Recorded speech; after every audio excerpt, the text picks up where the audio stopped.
warahmatullahi wabarakatuh.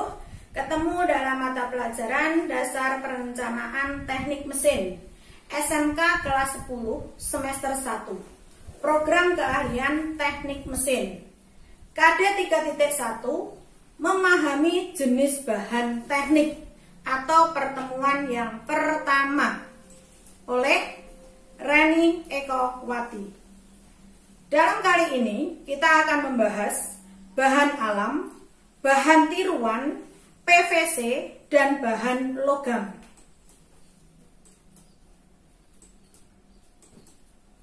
Tujuan pembelajaran kali ini diharapkan setelah kalian mempelajari materi ini, siswa memahami tentang bahan-bahan tiruan utawa sintetis material. Yang kedua, memahami pemakaian secara umum dari bahan-bahan polivinil klorida atau sering terkenal dengan istilah PVC. Yang ketiga, memahami macam-macam logam, material metal. Bahan alam. Kita lihat lingkungan kita.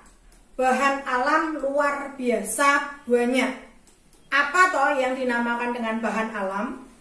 Bahan alam merupakan bahan baku produk yang diperoleh dan digunakan secara langsung. Oleh karena itu, produk akhir penggunaan bahan baku ini memiliki sifat yang sama bahan asalnya. Termasuk dalam kelompok ini antara lain bahan kayu, bata, batu, karet, kulit, keramik, selulosa, dan sebagainya. Sering kalian memahami ini sebagai bahan atau perubahan fisika. Bahan-bahan tiruan atau yang sering terkenal dengan sintetis material. Bahan tiruan biasanya diperoleh dari senyawa kimia dengan berbagai komposisi. Diperoleh sebuah sifat tertentu secara spesifik atau sifat yang menyerupai bahan alam. Bahan ini dikenal sebagai bahan plastis atau plastik material, yakni suatu bahan yang pertama kali dibuat oleh seorang Leo Beken, seorang Belgia, tahun 1907 dan dipatenkan dengan nama baklit. Bahan-bahan tiruan. Molekul yang kita sebut sebagai polimer berarti material plastik yang terbentuk dari ikatan rantai atom-atom. Ini pelajaran ada sangkut pautnya dengan pelajaran kimia. Nanti kalian juga akan mendapatkan pembahasan atau KD ini di dalam pelajaran kimia. Contoh dari bahan jenis ini ialah polietilin, yaitu polimer yang terdiri atas 1200 atom karbon pada setiap atom hidrogennya, sehingga memiliki tegangan serta keuletan tinggi. Pada beberapa jenis plastik memiliki renggangan yang besar yang diakibatkan oleh rantai ikat yang panjang. Termoplastik. Termoplastik dapat mencair melalui proses pemanasan dan dapat diubah bentuk melalui percetakan sebagaimana yang dilakukan pada bahan seperti polietilen, polieterinan, polipevin utawa PVC, nilon, perspek, polietin, dan lain-lain. Potiolin, polivinil PVC, dan juga nilon. Bisa kalian lihat gambar yang ada. Termosetting. Apa toh yang dinamakan dengan termosetting? Termosetting memiliki perbedaan dengan termoplastik, di mana pemanasan akan hanya dapat melakukan perubahan formasi.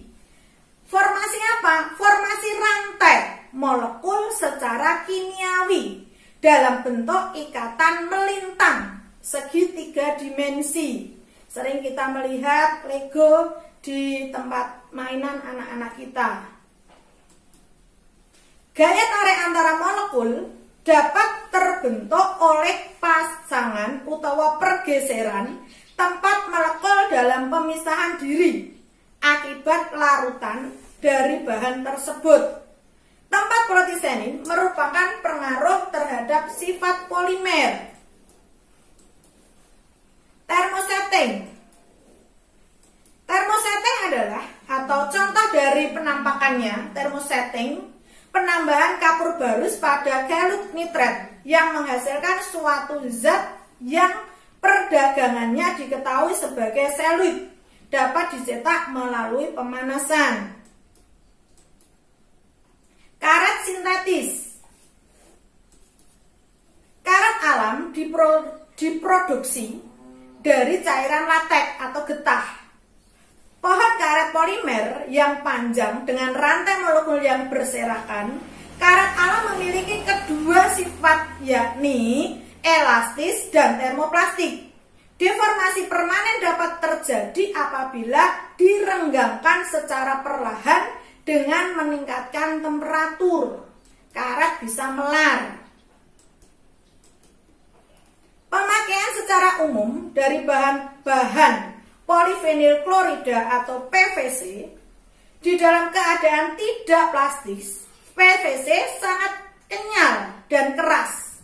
Namun, apabila melembek, bahan PVC akan menjadi fleksibel dan mengaret. Sifat ini, sifat yang baik dari PVC memberikan dimensi yang stabil, serta sifatnya yang lain ialah tahan terhadap air, asam, alkalis, dan bahan lainnya. Contoh penggunaan PVC: polyvinyl chloride blend atau PTFE atau teflon. Teflon sangat kenyal dan fleksibel serta unggul dalam ketahanan panas, di mana teflon tidak dapat terbakar, tidak dapat diserap oleh berbagai reaksi bahan pelarut, serta bahan isolator listrik yang baik. Koefisien gesek yang rendah dengan harga yang relatif murah. Biasanya teflon digunakan ibu-ibu untuk memasak atau manci. Jadi tanda kutip, biasanya teflon mis yang ada di dalam benak kita, wow mancine ibu saya. Itu bahannya bagaimana? Konduktor, relatif murah, tidak sempat atau tidak mudah bereaksi dengan bahan pelarut yang lain. Itu yang dinamakan dengan teflon. Lalu teflon di dalam pemesinan digunakan sebagai apa saja? Sebagai bantalan utawa bearing, pipa-pipa bahan beker, gasket atau pita, serta peralatan bahan kimia di mana PTFE sangat tahan terhadap pengaruh bahan kimia.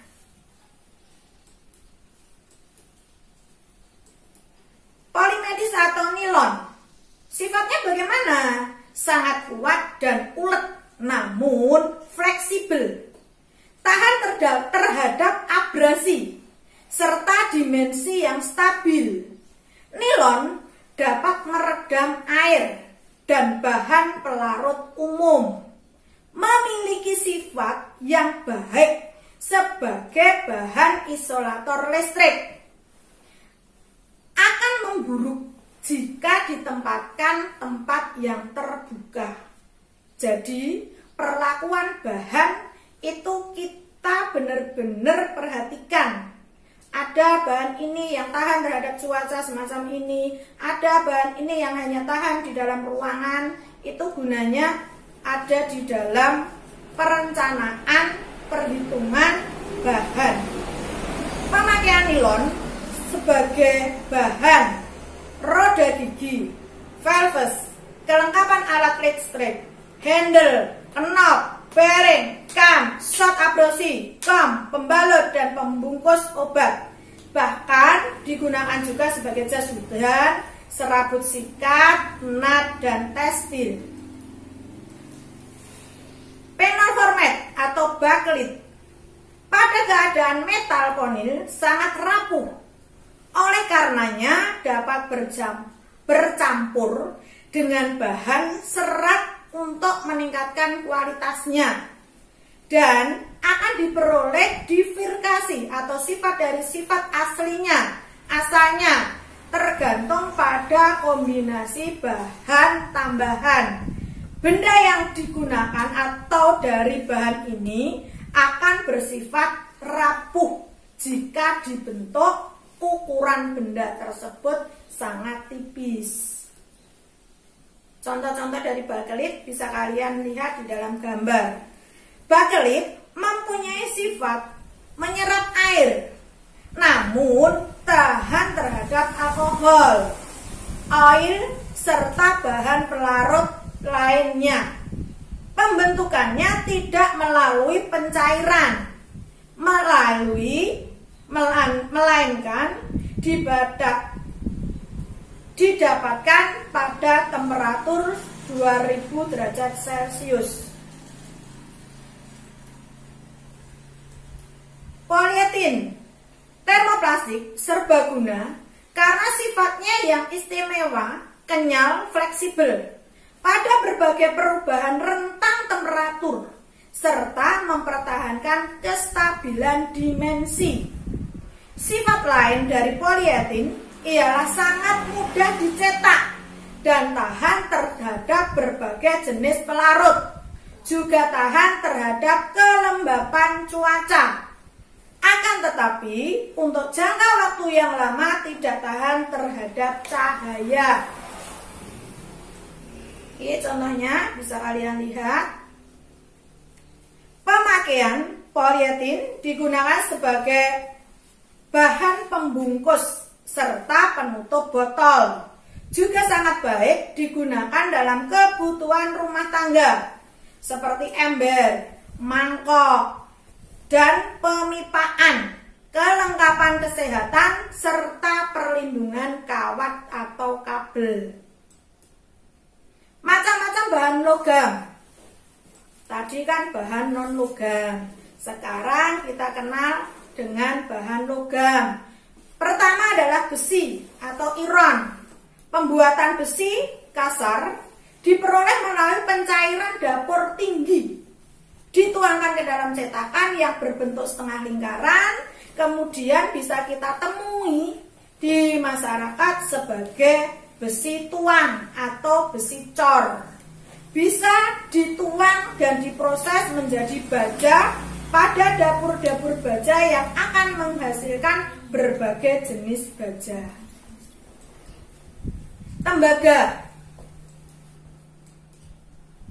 Tembaga murni digunakan secara luas oleh industri listrik, di mana salah satu sifat yang baik dari tembaga atau kamper ialah merupakan logam konduktor yang baik, kendati tegangannya itu sangat rendah.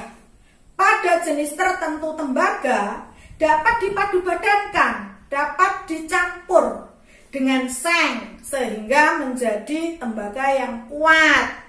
Paduan tembaga dengan seng dikenal dengan nama kuningan atau brass, atau dicampur dengan timah, tin, untuk menjadi brazen. Brass diinstruksi ke dalam berbagai bentuk komponen peralatan listrik atau peralatan yang memerlukan ketahanan korosi. Timah hitam atau timbal. Timah hitam atau timbal, lead, memiliki ketahanan terhadap serangan bahan kimia, terutama asam, sehingga cocok digunakan pada industri kimia. Seng Seng dipadukan dengan tembaga akan menghasilkan kuningan, beras. Dengan menambahkan berbagai unsur bahan ini sering digunakan atau dicetak menjadi otomotif. Di pabrik-pabrik otomotif menggunakan seng dipadu-padakan dengan tembaga menghasilkan kuningan, dibuat di mesin otomotif. Seng digunakan pula untuk tuangan sel serta bahan galvanis untuk lapisan anti baja. Karat pada baja, maaf ya. Aluminium digunakan sebagai peralatan aircat, automobil serta peralatan teknik secara luas karena sifatnya yang kuat dan ringan. Aluminium juga digunakan secara luas sebagai bahan struktur peralatan dapur. Berbagai pembungkus yang tahan terhadap panas. Itu aluminium. Nikel atau krom. Nikel atau krom digunakan secara luas sebagai paduan dengan baja untuk memperoleh sifat khusus. Juga digunakan sebagai lapisan pada berbagai logam. Titanium atau sering terkenal di pelajaran kimia itu dengan lambang T besar I kecil, titanium.